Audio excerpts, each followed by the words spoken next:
always remember that in marketing, like who came up with the idea. It might have been a pure good internal employee resource group idea that the company went somewhere else with. Yeah. So like, we shouldn't market off of any of the groups unless we're marketing and giving it back. Right. So this is where all challenge. Yes, I love that. Intent versus impact. We talk a lot about that, right? Yep. And to your point, it was the marketing person, and I know this frustrates Nick and I, because I know it really frustrates Nick. Trust me. Yeah. But I understand where he's coming from, and I know we do realize that there's intent versus impact, right? Hey, it's Breaking Barriers, the diversity, equity, inclusion, and belonging podcast. We're here for real talk. We're not afraid to go there, and we want you to come away emboldened and energized to take action and make change.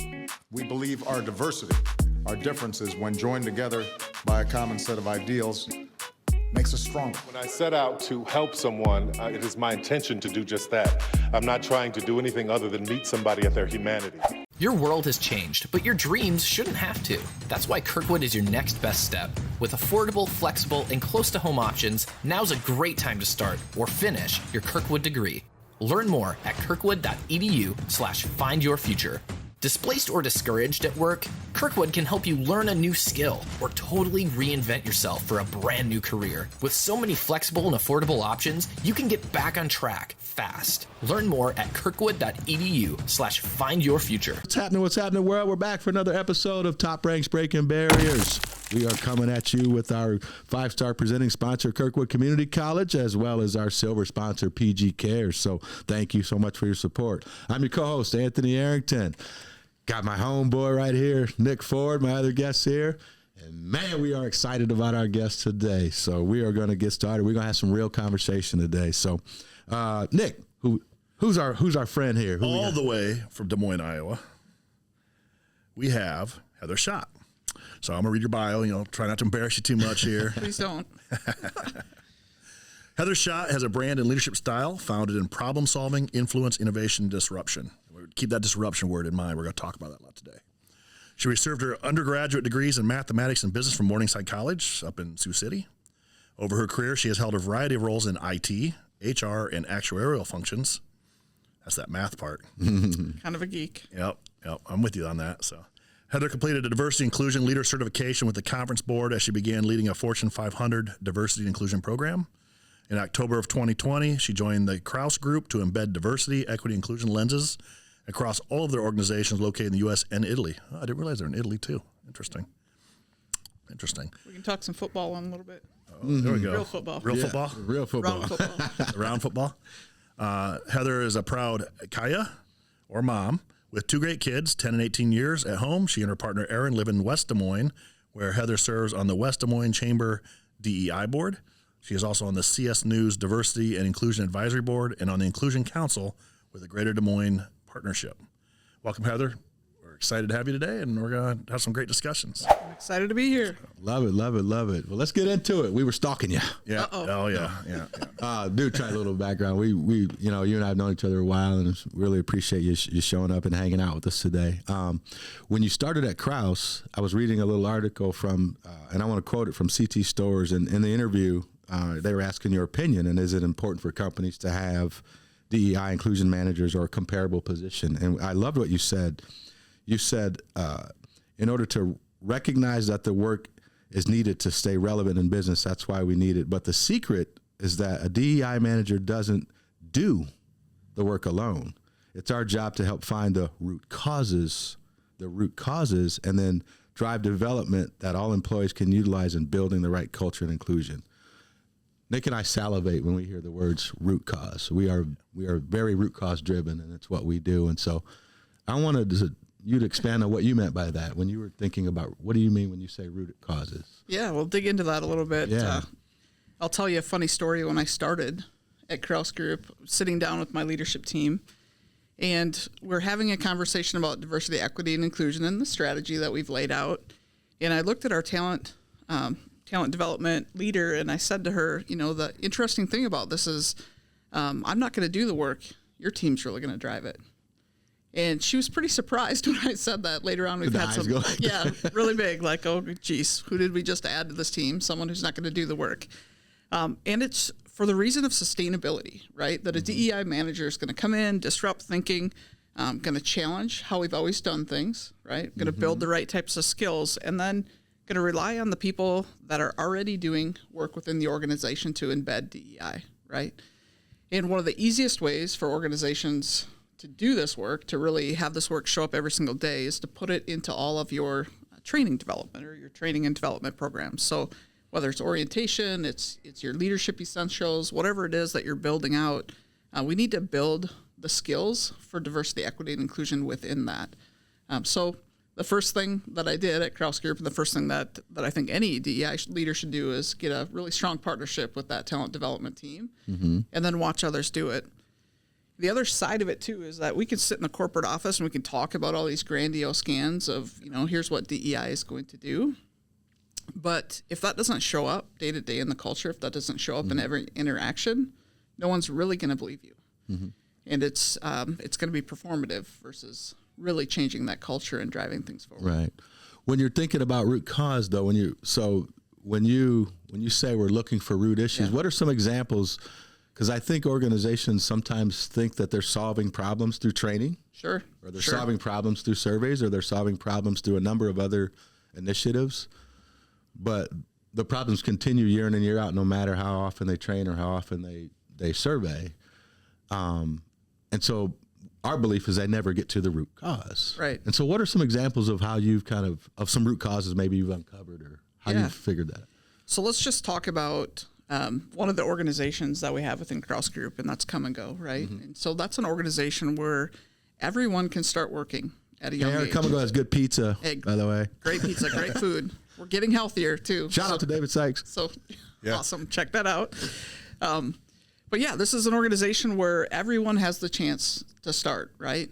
Within the convenience retail. So think about, your frontline jobs.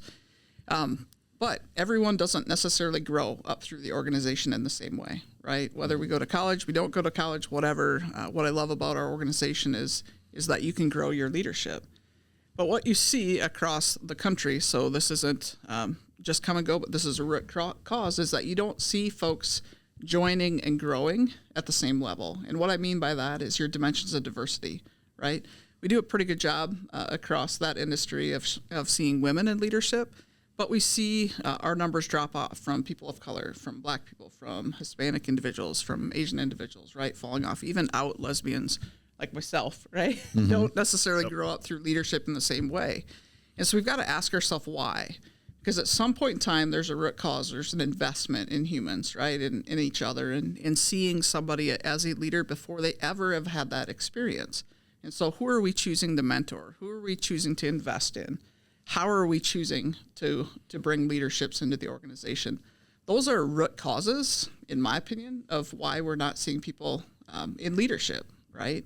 And that has, this is an idea that will get change over time, over 20 years, over whatever period of time it is to grow people into that leadership, senior leadership. Right. But it's something that we can do right now as an organization differently. We can start to invest in, we can start to show leadership in a different way. Right. Yeah. So that's one really small thing. So, so let's talk about that even more, right? Yeah. Let's talk about your identity. Yeah. So here we are in Iowa, one of the first states, if not the first state, to legalize gay marriage, correct? One of. We were early. And now think about what's happening now. And you see articles like, are we becoming Florida North? Or all the LGBTQ, IA plus anti stuff going through, our state legislator. How, as an out lesbian, do you deal with that? I mean, what makes you not say, okay, we're moving? Or, I mean, I know even in the DEI space, sometimes we're like, Canada doesn't look too bad these days. Right. How do you deal with that?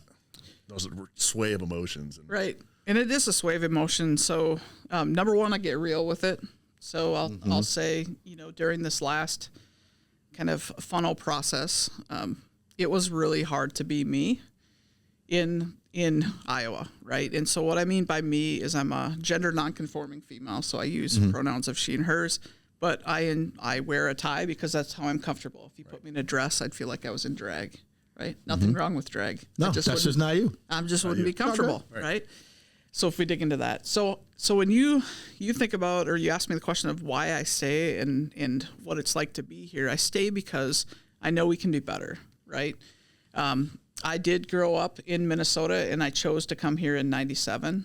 Here's my funny story. If you want to stalk me, I moved to Iowa because I thought nobody was gay, and I thought I could just go to college down here and that would go away, right? So we can dig into that a little bit. But why I stay is because I was here for the good years, right? I was here when we were one of the first, states to allow gay marriage. I actually adopted my children in the state. Mm-hmm. Unfortunately, I also ended a relationship and had to go through the custody battle in the state. And, part of the driving force of why I'm in DEI is because I had to fight up through the Iowa Supreme Court to uphold those adoptions, right? A story I don't talk very publicly about very often, but that's a big part of my why. So why I stay is I believe we're better than this, and I believe our judicial systems will help us as we go through this next phase, whatever that might be.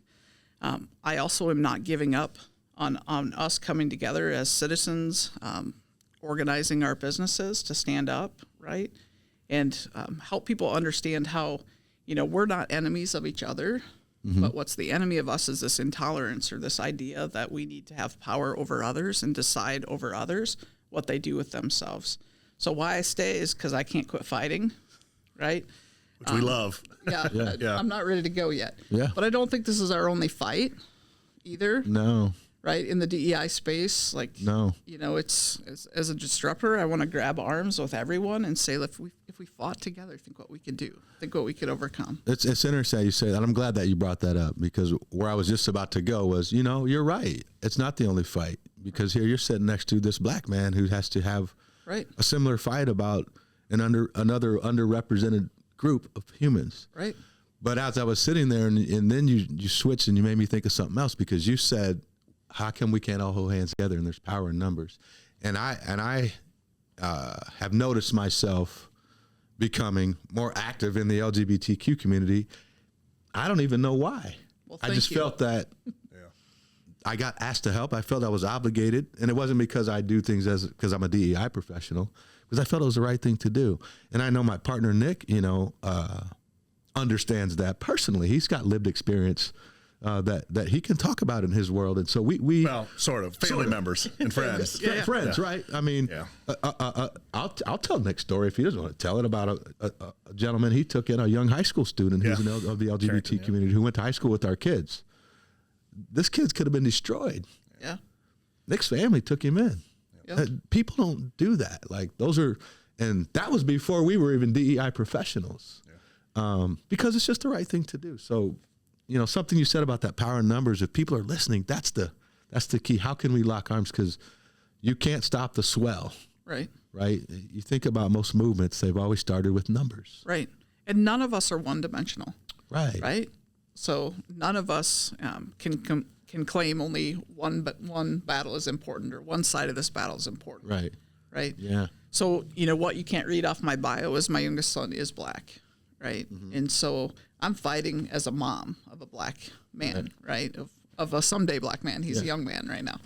Right. And I want to make sure that this world, in every state that he exists in, right, is going to treat him fairly. Yep. And so he doesn't have to go through those experiences. Yeah. I remember my experience being a farm kid, struggling with who I was, trying to fit in with a very loving family, right? Yeah. And they were doing the right things. They were doing the things they thought were right. We'll say that, right? Sending messages, kind of in that church experience, just hearing those messages. And I had to learn to get through that, right? Mm-hmm. I had to learn to love myself, even though I wasn't ever going to fit in. Right. It's funny. It reminds me, so good friends of ours, they have a daughter who's an out lesbian. And it's funny. I still remember him telling us, we camp a lot with them. And he's like, yeah. And this is the greatest answer I ever heard ever. It's like, yep, Kaylee said, hey, Dad, I like women. And he goes, yeah, me too. End of discussion. Awesome. I'm like, wow. I was like, man, that is like the most awesome thing ever, right? That is powerful. And it's just, but you see families like the one we took in, and his parents kicked him out, his mom kicked him out. Yeah. How do we, you talk about the unity of all the groups. I remember the first thing that shocked me ever of dealing with the community is is we did a survey somewhere. One of our groups we did early on in our DI journey, and there was a lot of battling within the LGBTQIA plus environment, particularly between two groups. Is that still kind of happening, or are we seeing more unity where everyone's getting more together and embracing the challenge and fighting the challenge? Yeah, I don't know if I could ever speak for the whole community, but I do think we're getting better. Okay. Right. And I do think, even looking at the acronyms, knowing that I'm in my, late 40s, keeping up with acronyms is a challenge, right? But, you think about where we started.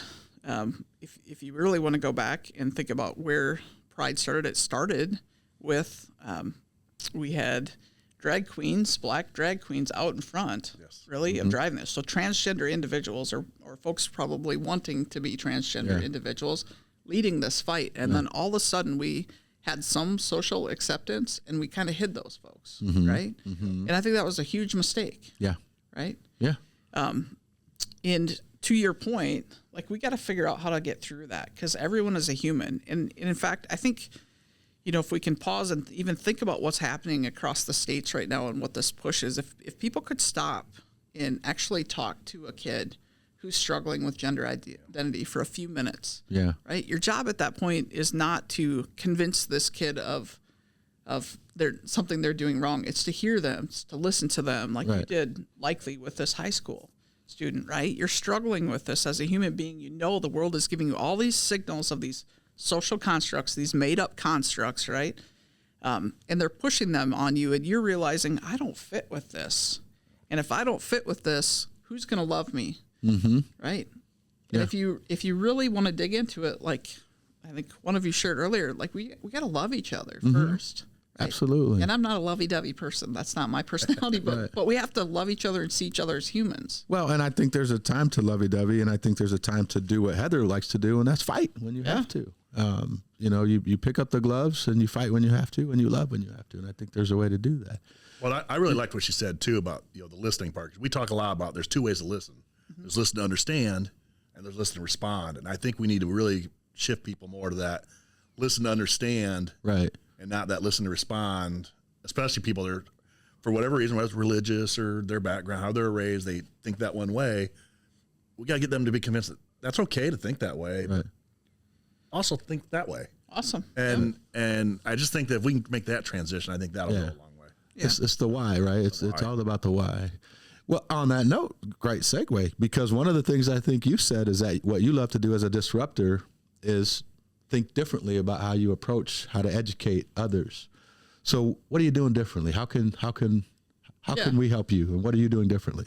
I think that the most important thing we can do is start having civil dialogue, right? And so, you all know me and you know that I'm here for the fight, but the reality is when I sit down with folks, that's not what I'm doing. I'm not really fighting with them. I'm trying to talk to them, right? And so I'm going back to something Donna Redwing, who's, one of the heroes or sheroes that I've met in my life. She's passed, but she worked with me on a project years ago to really set up civil dialogue in a tool. So this will sound goofy, but we set parameters of behavioral expectations at the beginning of DEI conversations. So we set those parameters to say we're going to listen more than we talk, right? We're going to lean into the discomfort and understand that in order for us to learn and grow, we have to admit we don't know everything. We're going to get hard on the problems, not on the people. That's the most important thing. Get hard on that problem that we're trying to solve. Get to those root causes. Start talking about why, something is the way it is. Right. And then help people along, help them connect the dots. Save that space for grace because we're all human. We're all going to make mistakes. We all can't see every perspective. As a DEI leader, the most important thing for me to do when I talk to people is help them understand I don't have every answer, nor should I, right? Because I don't live every experience. Sure. And then the last piece that I ask people to do when we meet with them, and this is, I think, our differentiator, is that we agree we're going to become allies for each other and actively and intentionally look for ways to advance diversity, equity, and inclusion. Cool. Right. I want to get your thoughts on this because Nick and I would take a different approach. Yeah. Doesn't mean it's better or worse. It's just different. Disrupt. A little bit of a different approach, right? I used to be a big believer in rules of engagement, right? Before you speak, we're going to here's the bathrooms down the hall if you need to get a coffee, but we're going to speak respectfully. We're going to have these difficult conversations, most of what you just said. And then I began to realize through my facilitation work and learning about trying to be a better facilitator and trying to let people be their authentic selves, I was taught, and I began to believe that why should I set rules? I don't want a room to ever be unsafe where you're going to attack somebody, right? Right. But if I say to you, if I want a room full of people who I'm trying to seek to understand, some who may not even agree with this DEI concept or whatever we're doing, do I alienate them if I say this room's going to be about difficult conversations and we're going to be respectful to each other and we're not going to raise our voices and A, B, C, D? Have I shut down the person who maybe does have an animated voice and an animated tone?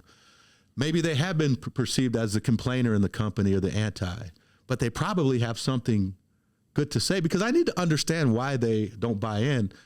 Do I shut them down, or do I minimize their ability to communicate because I've told them these are the rules, and so they don't feel they fit into those rules?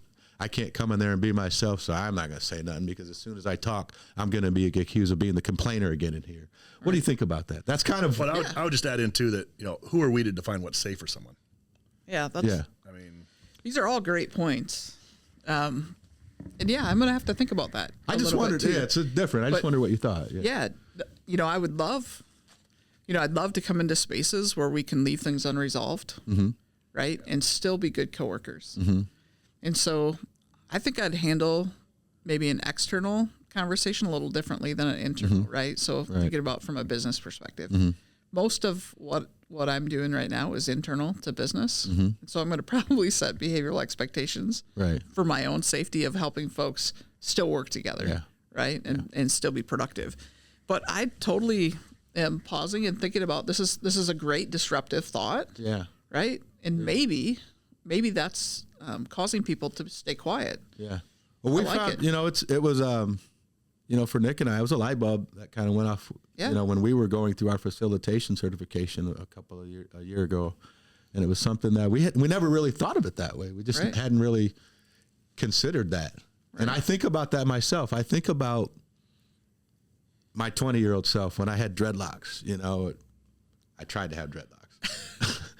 And I think about coming to work, and I think about being stared at, and I think about things that I tried to do that were performative, and because I didn't want to disrupt. And I should have never had to worry about that, right? I should have never had to worry about whether I wear a tie to work. I should have never had to worry about my tone of voice, or I should never have had to worry about whether I love Tupac and I want to talk about it at the office. Right. And so, that's kind of where that mindset came from. So just kind of wonder what you But I also can see, what you're saying. It's different when you're internal and you're working for the same organization. Sure. Yeah. We come in as a third party. Exactly. It's easier for us to do that. Yeah. Yeah. But you're right. You also got to protect yourself. We're not protecting ourselves. We don't need that. You do if you're internal to the organization. So that's an interesting point too. So, go ahead. The coolest thing with DEI is that you can have multiple valid perspectives, right? Yeah. And honestly, if we could figure out civil dialogue and that someone can come at a problem from a different spot, we both can be right. Is that called diversity? Yeah. Isn't that what they call that? Yeah, maybe we should try that. we want the end result to be the same. Yeah. Do we? So, we do. The three of us, I think, do. I'm not sure about everyone else out there, but that's true. So, all right. So here's an interesting question. So at one point, I was on the Iowa swimming the board as the diversity chair. And I went to a conference, and they had an individual from Michigan who was binary, but was forced to swim on the women's team until she graduated. So she talked about it. This is the first time in my life I had heard they, them. Yep. All right. So I was like, okay, I'm trying to understand all this. And, the pronoun thing can get tricky a little bit. And so then a couple of years ago, we had the big up in arms about the female, male, which one are they, where they identify in Harvard. Yeah. As a lived experiencer in the spectrum, I call it the spectrum of differences there, because just like people of color, it's hard to isolate any one into that group. How do you feel about that? What are your thoughts on athletics and sexual identity and issues like that? Yeah, so this is a hot topic for me. You can imagine. We go there here. Yeah. People. They just reevaluated how they do things again. And right. So if we think about it, and actually, if you truly look at science, right, and you look at the chemical balance between men and women, or the perceived chemical balance in this definition, what you're going to find is in nature, there's just a variance in a spectrum, right? And so there is no one set rule, right? You also have intersex individuals that they totally just throw out the window, and not understanding that just because you see an external body part, right, doesn't mean that internally that's how we're made up. Doesn't mean we have the right, the chemicals that you would assume align. And so if you really dig into that, you'll see that people are all on a spectrum. We also, when you think about athletics, because this is really where this comes in, there's this idea that women can't compete against men or whatever. I also wonder, like, what about height, right? What about weight? What about muscle structure? So I grew up on a farm, and I was out, throwing bales and shoveling bins. And I think my brothers figured out really young, if they just said girls can't do that, I would do it. Right? So based on that, my body was a little bit tougher, right, than most of the women. I wasn't in the weight room. I didn't have access to it. What we don't understand either is that we don't take our young female athletes and say, here's a weight room until you get to college. Right. You don't have access to that. Right. So what if we did? Right. Would they be stronger? Right. And so when somebody comes up against me in a sporting activity, or the younger version of me that was a little lighter and a whole lot stronger, you could say that it wasn't fair. So what's the line there? Right. And I haven't seen a situation where I haven't wanted to compete against somebody to prove that I'm a little better. I'm super competitive. I played softball. That was my sport, even though I'm going to talk to you probably more about soccer now today to know me. But I believe that we've got to rethink how we're coming at this, right? Yep. And I'm not saying, by the way, we should have sports teams based on height. I'm saying get over it, folks. Right? Some of us women are a lot stronger than some of the other women. And guys, you're dealing with this too all the time. Like, what are we going to do? Are we going to stop tall men from playing basketball because they're too tall, because the genetics worked out that way for them? And so the short guys don't get a chance. Sometimes the short guys prove us wrong. Bugsy Bogues. Right. Okay. Right. So what I'm saying in this is that we're all human. We're all natural, right? And folks may transition, but that just gives me a little more competition. So let's do it. Right. Dig into it. There are, and there always have been, rules around this, right? And we've had individuals that are transgender or somewhere different on the binary scale all along. Right. We're just, for whatever reason right now, hyper worried that this that individual. Does it seem like there's more of a concern from women? No. In that? Well, like, for example, the individual now in Harvard, right? Yeah. Now she's taken the top spot away from another woman. Yeah. It just seems like, for what I see of it, it almost seems like that's more of an issue even than anything else. Who's complaining about it? That's what I'm saying. Well, that's true too, but right. It just seems like they're the ones that seem the women that are competing, and you see it within intersex too. I mean, right. When my son open enrolled at one high school, and he took someone's spot as a swimmer because he was a better swimmer, right? And you start seeing that, and those are the people that complain. They're having their spots removed, and in my mind is like you said. I mean, competition's competition. The better you make it. I mean, we had Katie Abrahamson, who coaches the Georgia team recently against Iowa. She went to high school with me. She was a year ahead of me. She played with us too, and it definitely held her own. Right.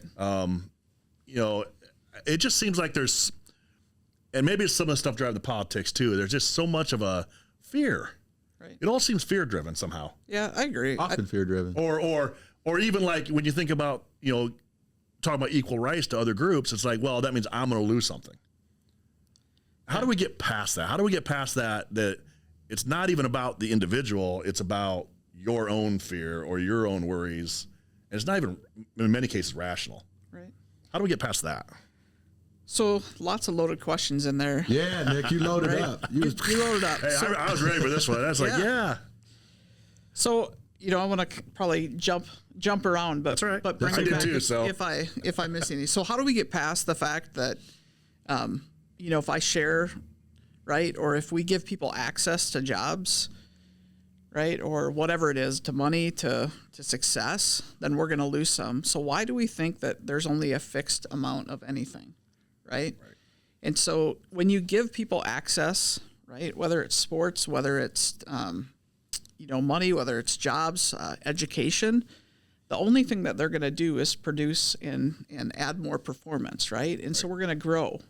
And if you give people access to take care of themselves, right, all of us access to take care of ourselves, then the whole society benefits because they're not going to draw on shared resources, right? And so if you talk about these kids that don't have homes, you took a kid in, this is so awesome. But when you grow up without that stable support, how do you know what next steps are? Right. And so how do they not draw against, resources, community resources in those situations? If instead we empowered them, we loved them, we got them to their greater success, whatever that is, right? Then they're able to do for themselves. And are we all better off then? We're absolutely, right? Well, it's age-old. You tell people to pull themselves up by their bootstraps. Right. But you don't want their bootstraps to be as high as yours. Right. Or you're there with scissors cutting the bootstrap. This very simple terms, if everybody was successful, or from an economic standpoint, if you think about this, if everybody could make more money or whatever you want to call it, or have more success, and the millionaires can still be millionaires and the billionaires can still be billionaires, but these people that are more successful then take their money and buy your stuff. Right. So it becomes this circular reference. If everybody rises, everybody's purchasing. I mean, I'm not a finance guy, but that's some pretty basic stuff, right? Yep. If I have money, I'm going to come buy your stuff. Right. If you keep paying me more money, I'm going to keep buying more of your stuff. Like, that's common sense. And it just kind of blows me away that we don't think about things that way, because it's always somebody's taking something away. Right. What am I taking from you, Nick? Did I take something from you? You bought my truck for me. I was happy they took that off my hands. Nice. Good job. So let's go back to that. Like, if we've got transgender individuals participating in sports, what are we taking? Right? Why did we assume that those trophies belonged to the individuals that think that they got robbed from it? Right? Mm-hmm. And so, give me competition, give me resources so I can develop myself to be competitive. We've been saying this in women's athletics for years. Like, give us resources. Pay attention. Like, Caitlin Clark is blowing it up. Yeah. I'm so proud to see this happen, but you have to have the resources to create that level of competition. Yeah. Glad you slipped that one in. Go Hawks, by the way. Go Hawks. And that Caitlin, the Iowa South Carolina game, what was it? The Iowa game that garnered more. The last game, more than any NBA game this year. More than any NBA game that night. They had 2.5 million viewers, and the top NBA was like 2.1. I told my wife that yesterday. She's like, "Wow, that's just crazy." Yeah. It's wild, isn't it? Yeah. In college. Absolutely. Friday night's going to be even better. Yeah. Absolutely. Oh yeah. Yeah. Absolutely. Well, listen, we could talk all day long, and what's important to us is that we do talk as long as you want. So as we kind of wrap up, we always like to give our guests an opportunity to say whatever's on your mind, to make sure, is there something we have not talked about that matters to you? So we want to give the floor to you. Is there anything you want to talk about, or any message for our audience that we can leave them with, or what else you want to chat about? Yeah, I guess, the one thing I'd throw out there is to challenge people. Like, if something made you uncomfortable in what we said today, dig into it. Mm-hmm. Right? If it made you uncomfortable enough that you think, wow, they must have a different perspective, instead of going to that rock brain side, right? That's my son uses that term. Go to that growth mindset. Like, how can you Google? How can you learn a new perspective? Yep. Right? And challenge us, right? Yeah. None of us have all of the answers, but none of us also then have all the answers. Right. So those that are making decisions, like, listen, right? Yeah, listen to each other. Spend more time listening than I take it back even more simpler. If we all had that mindset our entire lives, we'd still be crawling around on the carpet playing with toys, trying to figure out what they are. I mean, uncomfortable is okay. Yeah. It's like asking questions is okay. It's okay to ask questions, and it's okay to say, I don't understand, or I don't get it, or I don't like that. Help me understand. Like, we say this all the time. See, the show's not over. We're still talking. Good. We say this all the time when we were kids. When you hit that 2 years old age, what were you doing? Why? When you started to learn to ask questions, kids were just curious. They're sponges. Why? What conditioned humans to stop asking each other questions? It was other humans that wanted power, that shut down the ability to communicate. And so on that note, as you think about your role as a leader, you have to take some of, I like to call them the proverbial arrows when you challenge authority, when you challenge leaders. How does that work for you as a Krause leader now? Because you've got to take arrows from people who don't agree with your concept, not you personally, but don't agree with DEI as a concept to even talk about. How do you deal with that as a leader? Yeah. Help our other leaders understand that. You know, it's hard in that perspective, but also it's hard to sit quietly and watch the world continue to go where it is going. So, you know, I'm extremely proud of our organization for taking a verbal, stance, right? So we've said we're committed to DEI. There are so many companies that commit to DEI that are rainbowing up their logos, that are getting ready, right? But as we make these statements, we take arrows, right? And I take them personally, in the organization. DEI is one of the hardest leaders because you're constantly telling your boss and your boss's boss how they can be better, right? And then also asking them for a raise later. That just doesn't match. So, what I would say is, find your people, find your support system, and don't let them go, because those support systems in those moments can be that safe place for you to say, wow, I didn't expect to hear that feedback. Yeah. I didn't expect to hear that perspective.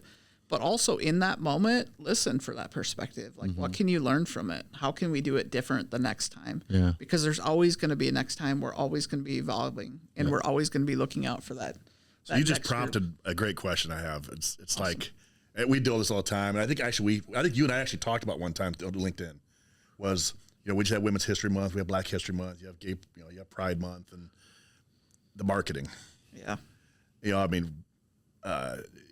Just every time I see it, it's angry and comical at the same time. Some of these things. I mean, the double bun things. What was the Juneteenth ice cream? I mean, you see these things. How do we get organizations to stop doing that superficial stuff and really get into the core of things? Yeah. Obviously we do it in our daily lives, fighting it. How do we get everyone to start seeing that? I mean, this is just blows my mind that so many years after civil rights, so many years after gay rights movements, and you still see, and I forgot to count how many times we've said it, but yeah, we're getting there. Gay. The good thing we're not in Florida. We'd probably be having our door busted down. How do we get organizations to truly care about these things, not just during History Month, but all the time, but not take advantage of History Months with this superficial that everyone can see is BS. I can't believe I didn't say bullshit. It's BS. How do we get that change? Because that to me is just so counterproductive of everything folks like we do to fight this stuff. And then you just see a company come out with this marketing scheme and you're just like, wow. Yeah.